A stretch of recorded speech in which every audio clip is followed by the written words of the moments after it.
desde el consulado de Argentina en Nueva York, porque fue hasta Estados Unidos a negociar esta deuda con los fondos buitres. A esta hora estamos con Nicolás Paut, nuestro editor económico. Nicolás, bueno, llevábamos juntos escuchando más de media hora las explicaciones del ministro de Argentina para que en definitiva dijera que vamos a tener que inferir lo que quería decir el ministro de Argentina, Axel Kicillof.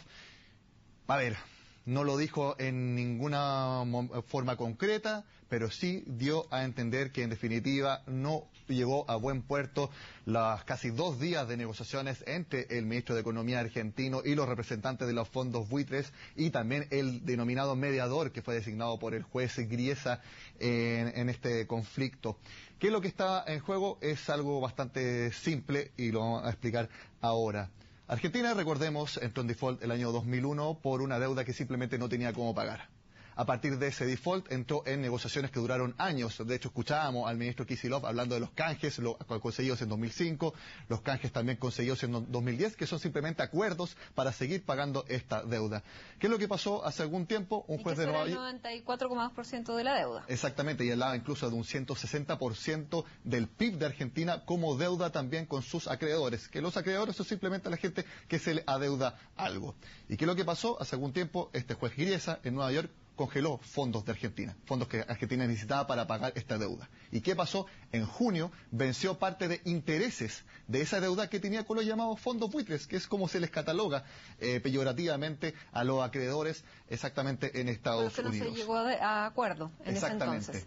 Los acreedores, los llamados fondos buitres, querían ciertas condiciones beneficiosas para aceptar el pago que querían de Argentina. Que eran condiciones distintas a las que se negociaron con los demás entre 2005 y 2010. Exactamente, ese es el punto que recalcó, yo creo que mayoritariamente Axel Kicillof. Los fondos buitres querían condiciones mejores que los acuerdos conseguidos en 2005 y 2010. Y eso, dijo, Argentina no está dispuesto a hacerlo porque si ellos le ofrecían mejores condiciones a los fondos buitres, los que habían acordado en 2005 y 2010 también iban a querer a su vez mejores condiciones. Entonces estaban en una espiral de que todos iban a querer más y nunca se iba a poder pagar nada. Si no se llega a pagar a los fondos buitres, como fue la negociación que fue a hacer a Nueva York, que aparentemente, o sea, todo deja en claro que no llegó a un acuerdo porque él dice vamos a seguir negociando, pero no vamos a aceptar condiciones inequitativas, injustas.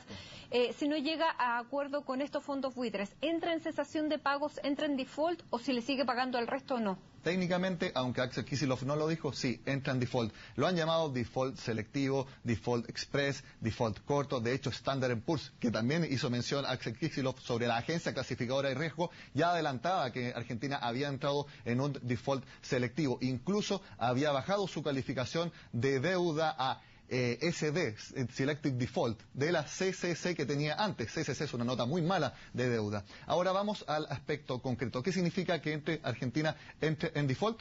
El juez de Nueva York no le hace nada concreto al país, simplemente mantiene congelado algunos de sus fondos, pero aquí está el gran problema.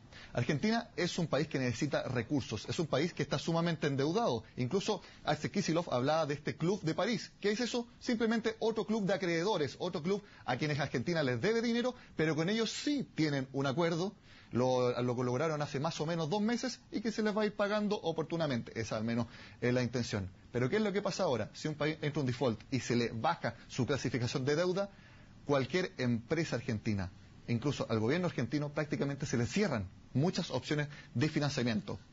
¿Por qué prácticamente? Porque está bien, pueden haber bancos, pueden haber instituciones internacionales dispuestas a prestarles a empresas argentinas o incluso al mismo gobierno argentino, pero unas condiciones absolutamente que serían imposibles de pagar o sumamente difíciles. En concreto, si Argentina entra ahora en un default, ya veremos cómo se le califica concretamente. ¿Cómo se le llama? Porque el mismo ministro dijo se le puede llamar default selectivo, default, esto no tiene nombre. Exactamente. Se entra en un default, simplemente las condiciones para acceder a financiamiento suben demasiado y hacen prácticamente inviable conseguir préstamos afuera. Eso fue, por ejemplo, lo que pasó el 2001. Ahora se entra en este default, a ver qué es lo que pasa con el FMI. El FMI también podría decir, nuevamente Argentina incumplió, entonces también se hace más difícil entregarle dinero. Puede también pasar con el Banco Mundial. En definitiva, sí, se le hace más difícil, se le hace más caro financiarse afuera, no solamente para el gobierno, sino que también para todas las empresas argentinas. Rápidamente, ¿qué pasa con la bolsa? ¿Esta es una mala señal? ¿Podrían bajar las acciones, caer?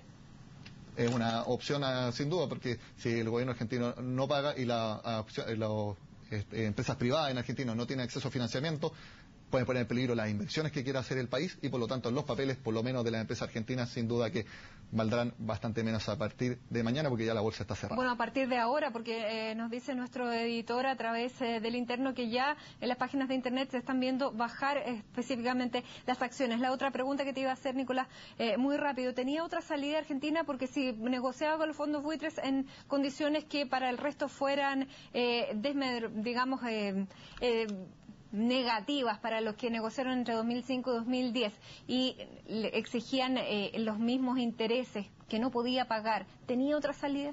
La verdad es que no tenía otra salida, precisamente se llegó a una encrucijada. Ahí Axel Kicillof decía que tiene que hacer un juez de Nueva York un poco entrometido en esto. Muchos critican, por ejemplo, un juez de 83 años que quizás ya no está en las mejores condiciones para ver este panorama. La verdad es que Argentina no tenía mucha salida, tenía que apelar a la buena voluntad de los fondos buitres. Aparentemente esto no se consiguió y por lo tanto Argentina entra en un default. Nombre, cómo se le va a decir, eso lo veremos ya en algunos momentos más. Nos pedían algo que no podíamos hacer, fue lo que dijo Kicillof. Muchísimas gracias, Nicolás Pauto, por este análisis.